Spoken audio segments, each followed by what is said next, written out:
مکتوب‌های استاد عینی جزئی از تاریخ پرحادثه ملت ماست. مکتوب‌های عینی افشاگری راه پرشیب و فراز و ناهموار مردم تاجیک در جاده تاریخ سازی است. مکتوب‌های استاد عینی بیانگر تلاش‌های بی‌دریغ او در جاده دولت سازی نوین تاجیکان است.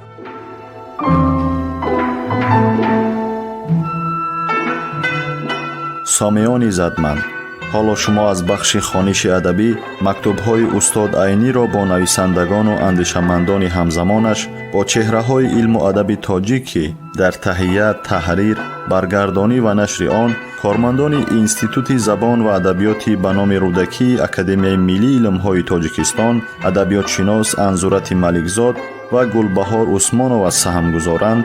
در قرائت هنرپیشه خلقی تاجیکستان نورالله عبداللهیف شنوید.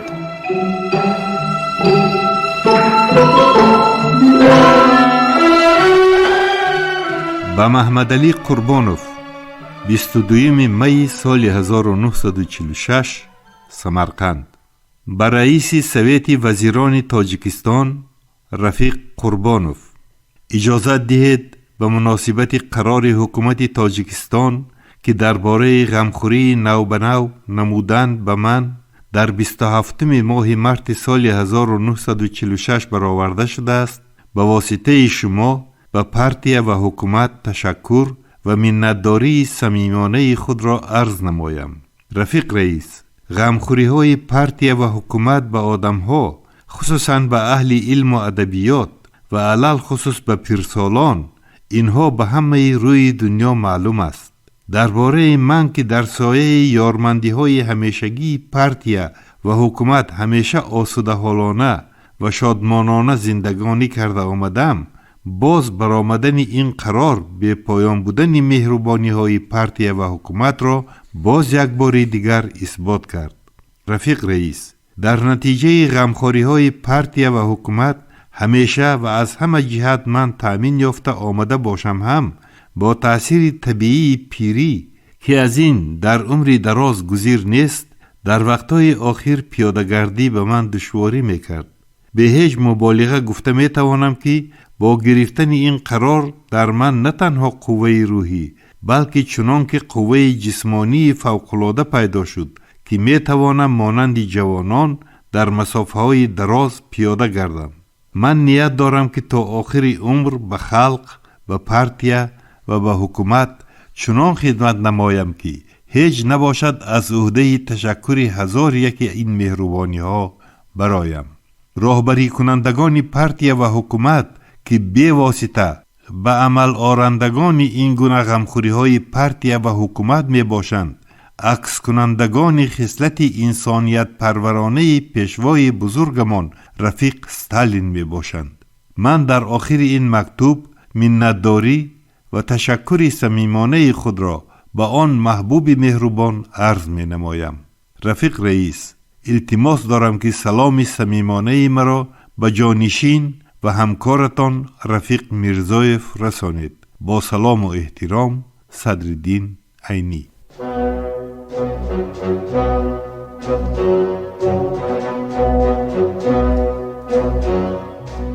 خبرهای ناز، همین گونه مژده‌های فرهنگی در نامه‌های استاد عینی سرشار است و استاد عینی در نامه هم درباره وضع معیشی و حالت عیش و عشرت خانوادگی صحبت نمی‌کنند. هر یک نامه استاد صدرالدین عینی یک کشفیات تازه علمی است. درباره اهل علم، درباره استعدادها صحبت میکنند، درباره کشفیات‌ها صحبت، درباره تاریخ خلق تاجیک صحبت میکنند. صدها بار ما باید این نامه‌ها را خوانده به بزرگی استاد صدرالدین عینی ایمان بیاوریم، باور حاصل کنیم و خودمان تحقیقات‌های درباره عینی نویسیم. هر یک نامه‌ای که استاد صدرالدین عینی نوشته‌اند، هر یک بیان کننده یگان پهلوی مهمی حیات استاد عینی بوده است.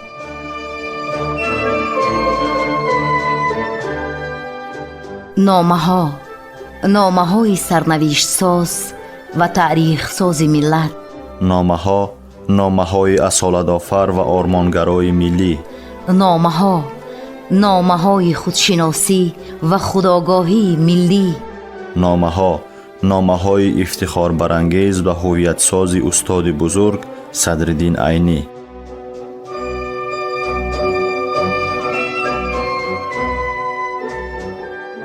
رفیقان قدردان، در دنیا هیچ دولتی و خلقی نیست که مانند دولت و خلق تاجیک اهل علم و ادبیات را به این درجه حرمت، غمخواری و قدرشناسی کند.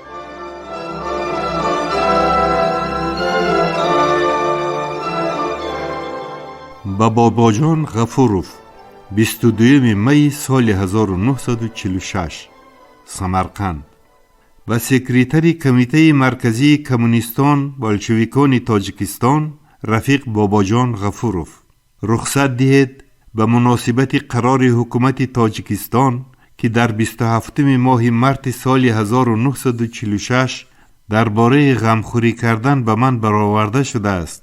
با واسطه شما که کوشش کننده آن کار می باشید به پارتیای لنین استالین و به حکومت سوویتی تشکر و منتداری صمیمانه خود را عرض نمایم. رفیق عزیز، در دنیا هیچ یک مملکت نیست که در وی چنان که در مملکت سوویتی جانان ما هست به انسانها، خصوصا به خادمان علم و ادبیات و علل خصوص به پرسالان آنها به این درجه غمخوری و مهربانی نموده شود. این به همه اهل عالم معلوم است. اما درباره من که تا حال پی در پی و دائمی مهربانی و مرحمت پارتیه و حکومت را دیده آمدم، برآمدن این قرار باز یک بار دیگر عالی و بی پایان بودن این گونه مهربانی ها را اثبات کرد. با وجود اینکه در سایه غمخوری های هر روزه پارتیه و حکومت زندگانی من و اعضای عائله‌ام با خوشی و خرمی می گذشت، با تأثیر طبیعی پیری امروزها پیاده‌گردی به من یک درجه دشوار می گردد. با گرفتن این قرار در من نه تنها قوه روحی بلکه به هیچ گونه مبالغه شاعرانه چنان قوه جسمانی هم پیدا شد که در حرکت‌های بدنی خود را 40 ساله حس کردم. امیدوارم و نیت دارم که تا آخر عمر خود به خلق، به پارتیه و حکومت مانده نشده به قدر اقتدار خود خدمت نمایم. شاید که از 1001 باشد هم از عهده شکرانه این مهربانی ها برایم. رفیق بابا جان، راهبری کنندگان پارتیه و حکومت عکس کنندگان خصلت های انسانیت پرورانه محبوب و مهربان ما رفیق استالین می باشند. بنابراین به عرض تشکر و منتداری نمودن به آن ذات بزرگ و با طلب درازی عمر و سلامتی او برای سلامتی خلق مکتوب خود را به پایان می رسانم. با سلام و منتداری به پایان، صدرالدین عینی.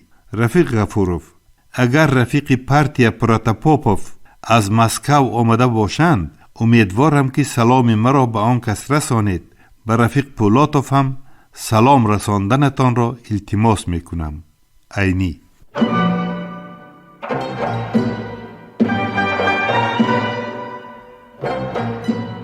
سامعان عزتمند، یادرس می شویم که شما از بخش خوانش ادبی مکتوب‌های استاد عینی را با شخصیت‌های بزرگ زمانش که دارای اهمیت مخصوص علمی و ادبی‌اند در قرائت هنرپیشه خلقی تاجیکستان نورالله عبداللهیف از رادیوی فرهنگ شنیدید.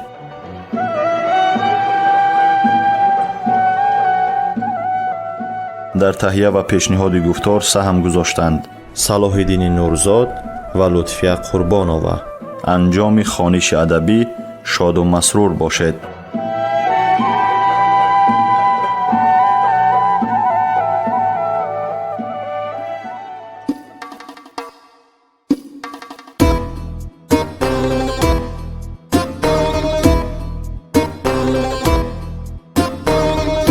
عمری عینی از برای خلق صرفی خامشو، خلقی ما را دفتری عینی شهادت نامشو. عمری عینی از برای خلق صرفی خامشو، خلقی ما را دفتری عینی شهادت